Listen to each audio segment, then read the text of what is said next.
Buongiorno, bentornati alla nostra diretta. Siamo in edizione straordinaria ormai da più di un mese per raccontarvi e informarvi su quello che sta succedendo in Veneto con l'emergenza coronavirus. Ormai sapete bene, perché ci seguite tutti i giorni in tantissimi, che questo momento, questa fascia oraria, diciamo, è quella che dedichiamo alle interviste, soprattutto in Skype, con le istituzioni. Andiamo a sentire sindaci, abbiamo sentito l'assessore Donazzan e l'assessore Marcato, quindi metà giunta praticamente della Regione Veneto, e adesso andiamo a sentire Tiberio Businaro, che è il sindaco del comune di Carceri, un piccolo comune della Bassa Padovana, siamo fra Este e Montagnana. Lo andiamo a sentire perché è un po' il paradigma di quello che stanno vivendo i comuni medio-piccoli del Veneto, che sono la maggior parte, in questi giorni di emergenza. Sindaco, ci sente? Siamo in collegamento, siamo in diretta. Grazie per averci dato l'opportunità di fare una chiacchierata con lei per capire come sta andando la situazione con l'emergenza coronavirus in Bassa Padovana. Grazie Ferdinando, è un piacere sentirti. La situazione è molto, molto complicata, non siamo abituati ovviamente ad affrontare un'emergenza di questo tipo. L'emergenza è complicata perché è molto lunga, non si può incontrarsi con le persone e questo è un limite, perché non potendo incontrare le persone facciamo fatica anche a capire quale sia la reale situazione. Possiamo telefonarci, in questi giorni stiamo cercando il più possibile di contattare le famiglie. Sono molto preoccupate, sia per l'aspetto virus e per le complicazioni che questo che conosciamo bene, e sono preoccupate anche per l'aspetto economico. Sono due preoccupazioni che vanno avanti come due binari verso un'incertezza che ormai è conosciuta, non si sa fino a quando e non si sa fino a quanto riusciremo a sopportare questa situazione anomala, chiamerei. Noi sindaci siamo sempre e comunque in prima linea, a volte anche con la difficoltà di trovare le giuste misure e le misure più efficaci per far capire ai cittadini che ci siamo e ci siamo fino in fondo, sia in termini di energie, sia in termini anche sull'aspetto economico, fin dove possiamo arrivare noi ci siamo. Ecco. Hanno stanziato adesso un po' di soldi.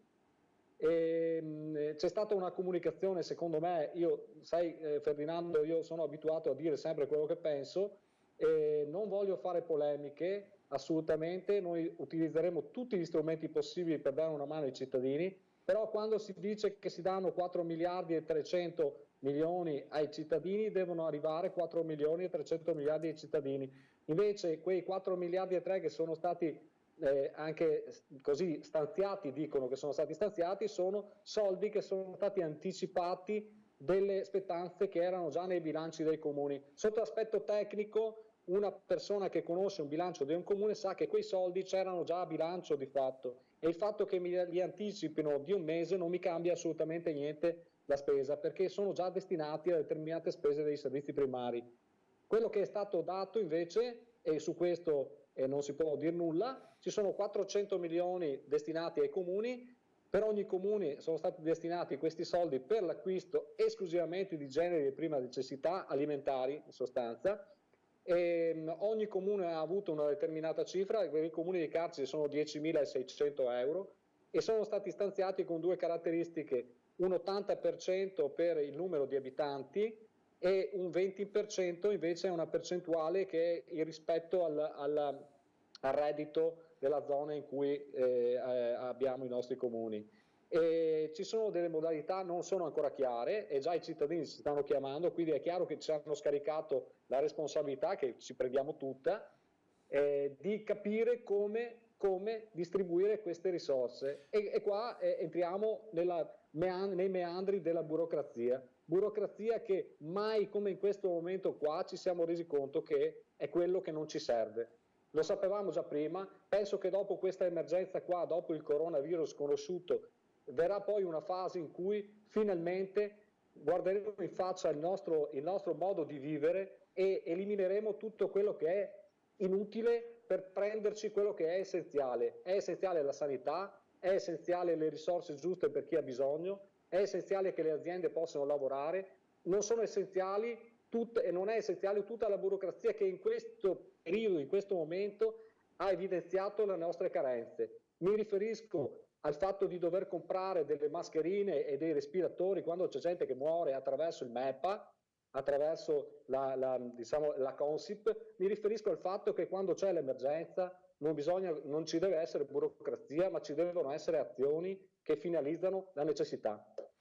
Sindaco, allora da una parte voi siete il collo di bottiglia fra la popolazione e le istituzioni, quindi passa tutto da voi, quindi immaginiamo, e ci raccontano i suoi colleghi, che i telefoni sono semplicemente bollenti in questi giorni.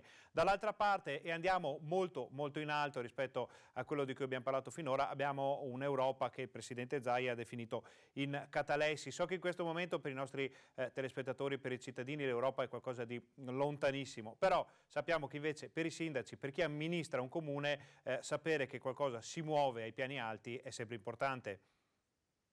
Allora, molti cittadini, molte persone che conosco io mi dicono: Tiberio, ma perché parli dell'Europa? Perché parli dello Stato? Noi siamo qui in un piccolo comune, occupiamoci delle cose, è giusto. Noi dobbiamo ragionare su una giusta dimensione, per carità, e sui giusti strumenti e sugli strumenti che conosciamo, ma è anche vero che non possiamo chiudere gli occhi e non possiamo non dire che questa Europa così com'è non ci serve. L'Europa ha uno statuto ben chiaro e come la nostra Costituzione è scritta bene, e lo statuto dell'Europa dice che dovrebbe essere la finalità dell'Europa, dovrebbe essere il benessere e l'aiuto alle persone più deboli. Questo non è mai avvenuto, quindi lo statuto dell'Europa va bene, l'Europa unita va bene, ma deve essere non solo l'Europa delle banche, della moneta per chi ha interessi e per determinate categorie, e quando c'è bisogno si vede di che pasta sono fatti i nostri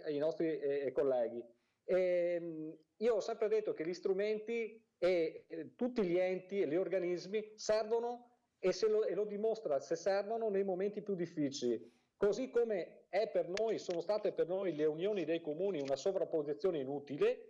Le unioni dei comuni erano una sovrapposizione, quando lo dicevano che sono pazzo 10 anni fa, sono fallite tutte. Così dico che l'Unione Europea così com'è non serve a nulla, o sostituisce gli stati membri e quindi stampa denari e li stampa per tutti i paesi nello stesso modo e con lo stesso costo, oppure questa non è l'Europa nostra, ma è l'Europa di qualcuno che in questo momento sta beneficiando maggiormente rispetto all'Italia.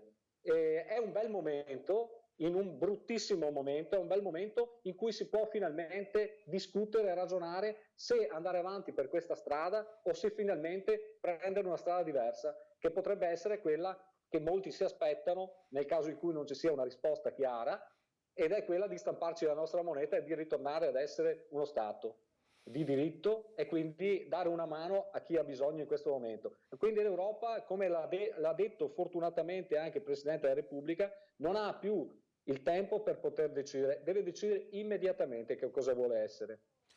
Allora, ripeto per chi si fosse messo in ascolto adesso, abbiamo Tiberio Businaro in collegamento Skype, il sindaco di Carceri, è un comune nella Bassa Padovana, siamo in provincia di Padova ed è, l'abbiamo detto prima, un po' il paradigma, un po' l'esempio di quello che sono i piccoli comuni. Adesso lei, sindaco, verrà investito della parte di sindaco di un piccolo comune che fa un appello ai suoi cittadini, ma in realtà a tutti i cittadini del Veneto. Cosa diciamo loro adesso? Adesso, come mai più di adesso, dobbiamo stare uniti, dobbiamo aiutarci, aiutare le istituzioni, noi da soli o l'ente comune da solo, gli enti superiori, neanche lo Stato da solo possiamo uscire se non mettendo insieme le energie e aiutandoci. È chiaro che oggi ci sono delle persone che hanno la capacità di aiutare più di altre, anche economicamente. Adesso in questo momento deve venire fuori il cuore di una nazione e degli italiani. Dobbiamo aiutare le persone che sono più in difficoltà, perché solo insieme non dobbiamo avere in questa catena nessun anello debole. Tutti insieme dobbiamo portarci fuori da questa crisi e sono convinto che abbiamo gli strumenti, abbiamo i medici che sono veramente in gamba ed è a loro che va fatto un grande applauso di solidarietà e di sostegno, e a tutte quelle persone oggi che sono in difficoltà e mi preoccupa molto l'aspetto psicologico, perché ci sono troppe persone che sono chiuse in casa da tempo e ci sono le persone più deboli che possono subire anche dei traumi che poi potrebbero essere un limite per quando riusciremo poi a partire con forza. Quindi stiamo vicini, cerchiamo di polemizzare il meno possibile. Lo dico io che sono uno polemico, però quando c'è da lottare si va avanti. Allora, ringraziamo il sindaco di Carceri Tiberio Businaro per il tempo che ci ha concesso. Sappiamo che i sindaci sono in questo momento tutti impegnatissimi. Grazie per essere stato con noi. Ci sentiremo quando tutto questo magari sarà finito e faremo un po' la conta di come è andata. Grazie ancora. Grazie mille Ferdinando e grazie a tutti voi i vostri telespettatori. Grazie. Torniamo in studio, ringraziamo ancora una volta Tiberio Businaro. Andiamo a vedere, c'era un servizio che aspettavamo e riteniamo molto importante su una situazione di questi giorni. Vediamo se arriverà in tempo, altrimenti lo vedremo poi stasera. Andiamo a vedere allora una cosa un po' più leggera, perdonateci se ogni tanto vediamo cose che non riguardano direttamente i problemi sanitari. Andiamo a vedere che ieri sera alle 19:15 in contemporanea i campanili di Resana, Castelmino e San Marco hanno suonato l'inno dei Mameli.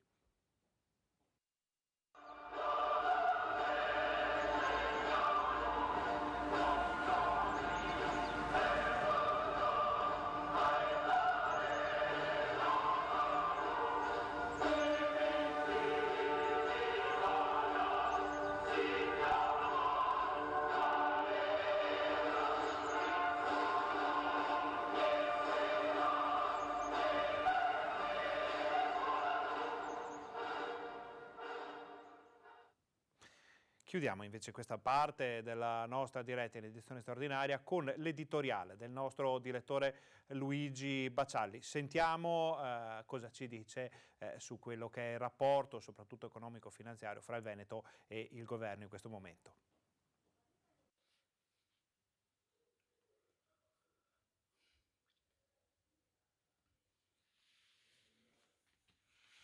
Chissà cosa avranno pensato i sindaci del Veneto e in particolare Mario Conte quando si sono sentiti definire ieri sera dal Presidente del Consiglio sentinelle, antenne, come se stessero lì ad assistere passivamente a quello che sta accadendo. I sindaci sono in prima linea, in trincea, sempre, ogni giorno, senza munizioni e senza armi, perché non gliele mandate, caro Presidente del Consiglio, e ancora una volta avete dimostrato di essere indifferenti e cinici con il territorio, mandando pochi soldi per gli indigenti e li affidate ai sindaci, perché quando ci sono gatte da pelare sono loro le vittime prescelte. E poi 4,3 miliardi di euro a chi? Alle famiglie, alle imprese che non lavorano da oltre un mese, che sono alla canna del gas.